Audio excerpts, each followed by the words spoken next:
Hi, I'm Bobby Brink, and I'm the founder and director of Lions, Tigers, and Bears.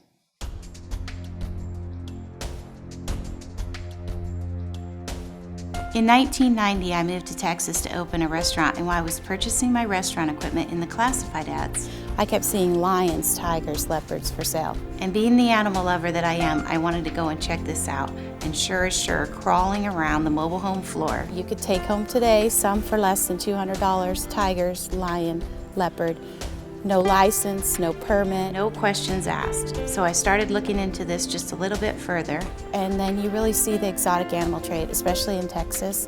And you see that these animals aren't cared for and how they're living in teeny little cages, put together for nothing more than to be bred for profit, exploited in the entertainment industry, used for their body parts, sold to canned hunts, and of course, I need to step in and try to make a difference and try to stop this horrible exotic animal trade. In 1998, I moved back to San Diego, and Mark, my husband, and I decided to help an owner who needed help with some leopards. So we thought we were helping the leopards. So we paid to build the leopards an enclosure, got them all set up. In exchange, she was going to spay and neuter the leopards, and then this is where they would live for life. Well, that didn't happen. It was no time the leopards were bred and being sold. And that is when we decided to start Lions, Tigers, and Bears. So after years of paperwork, lots of bureaucracy, a little bit of red tape, we finally got to where we could rescue our first two cats. And our first big rescue were two tigers, Raja and Natasha. And they were backyard pets. The man had housed them in a 6x12. For those of you who know a tiger, 6 foot is how long they are. So one had to stand up for one to turn around. He had originally bought them as a gift for his wife, and then of course they got divorced. So it just goes to show private ownership of these big cats, it doesn't work out. They lived 5 years, no shade, no shelter, in this small enclosure with an improper diet, all the time Natasha being bred, nothing more than to pull her babies and sell them. So in 2002, he got in some trouble with U.S. Fish and Wildlife. And as soon as the authorities approached him, his thing was, well, I'll just shoot the cats. So after a little bit of arguing, we had 30 days. The U.S. Fish and Wildlife in the state of Texas gave us 30 days to get a cage built and get them moved, and we did it. So Raja and Natasha were the first two tigers that we brought to Lions, Tigers, and Bears.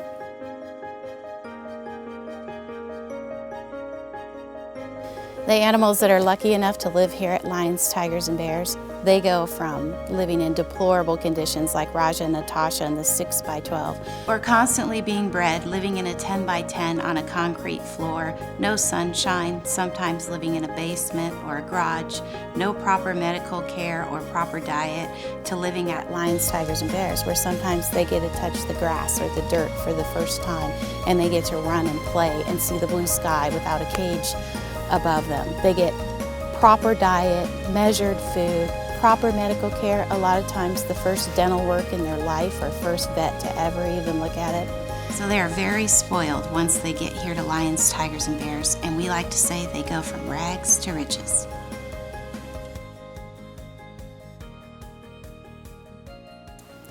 When you visit us, Lions, Tigers, and Bears is 94 acres. We're just located just east of San Diego, about 4,000 feet, right next to the Cuyamaca Mountains and bordered by the Cleveland National Forest. It's just beautiful here. It's a perfect place to help animals, and it's a perfect place for you to come visit. And while you're here, you're gonna get to meet lions, tigers, leopards, bobcats, servals, grizzly bears, Himalayan black bears, American black bears, llamas, goat, sheep, mini horse. We even have a little miniature donkey. You're just gonna love it here. Lions, Tigers, and Bears is one of very few accredited big cat and bear sanctuaries in the United States. We have the highest accreditation that a sanctuary can get. We're accredited by Global Federation of Animal Sanctuaries, accredited by the American Sanctuary Association, and accredited by the BBB, which is a Better Business Bureau charity. You may wonder what an accredited sanctuary is. It means that we adhere or exceed, and at Lions, Tigers, and Bears case, we exceed the standards that these organizations put forward for us. And it could be safety standards, financial standards, contingency plans. There's so many things and so many guidelines. It just helps us to do things right. Believe it or not, you can even stay the night at Lions, Tigers, and Bears. We have a 2-bedroom, safari-themed little guest house. A little kitchen, fireplace, fire ring, a balcony, and you're just steps away from the rescued animals. So not only do you get to watch them how they react when the keepers are out there and the visitors, but you get to see their daily life at the sanctuary and see the beautiful stars and moon at night, hear the tigers at night, listen to the lion call, and the females answering back. It's a lifetime experience. Opportunities are endless here. You could have a corporate event. You could host a party, like you could host your birthday party, your anniversary party. You can get married here at Lions, Tigers, and Bears. It's a gorgeous place to have a wedding. And it's a way to support the animals while you're having fun. Volunteering at Lions, Tigers, and Bears is a lot of fun. And not only is it a lot of fun, but you're really giving back to the animals and they really need your help. And so if you're looking for a place to volunteer, what better place than the mountains? And if you can't come, you can even volunteer from home. There are so many jobs. You can make phone calls, do basic office tasks. You can help us make bear food, tiger food. You can create flyers. You can create little cute videos for Facebook. You can help us make enrichment and toys for the animals. If you want to volunteer, it's endless what you can do to help the animals.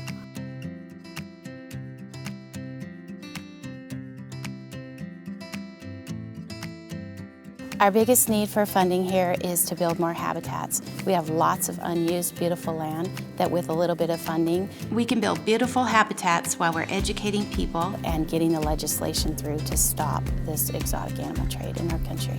Lions, Tigers, and Bears is one of the only sanctuaries that's set up to properly transport animals. And so a lot of times we're constantly going back and forth across the country, working with government officials, first responders. You know, our first responders, they're not trained on how to get a tiger out of somebody's garage, so that's where we come in.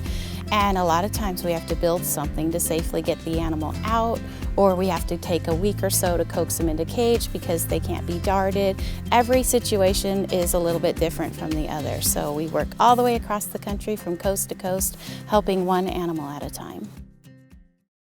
Most people have no idea how bad the exotic animal trade is. It's second to drugs and weapons and human trafficking. It's a multi-billion-dollar industry, and these animals, they truly need your help. You know, this all started way back. We had hundreds of thousands of tigers in the wild. We're down to 3,000 tigers all over the world in the wild, and yet we have over 5,000 tigers outside of our AZA zoo systems living in people's backyard as pets. Breeders who breed them for nothing more than profit. Circuses, entertainment, roadside zoos, animal after animal after animal being bred and used for entertainment or whatever, and then thrown into a small cage, not to be cared for, sold off to a canned hunt ranch, or just clearly killed for its body parts. We don't know even a count of numbers in this country, and we don't even know where the majority of these animals end up.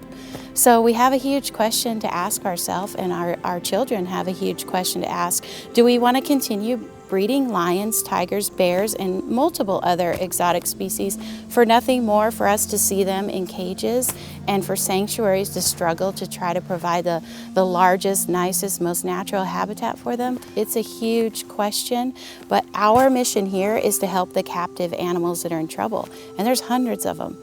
And in order for the breeding to stop, we need laws. So we're constantly working on legislation, constantly rescuing animals, but rescue isn't the answer. There's got to be change. There's got to be change. A lot of times you'll go to a fair or go shopping, go on vacation, and you'll happen to come across baby animals. Baby lions, tigers, bears, and you'll see people holding them and cuddling them and getting their picture taken. We all want to love on baby animals, but please, please, please don't do it. There is not one legitimate place in our country that allows people to cuddle tigers and get their photo taken with them. And outside of our country, it's getting even worse. Over 90% of these animals, we don't know where they go. They're put down. They're sold for their body parts. They're sold to a canned hunt ranch to be hunted for nothing more than trophy. And a lot of times you'll go to this establishment and they'll tell you your money's going to conservation, or they're a rescue, or they're saving these animals. I'm here to say it is not true anymore.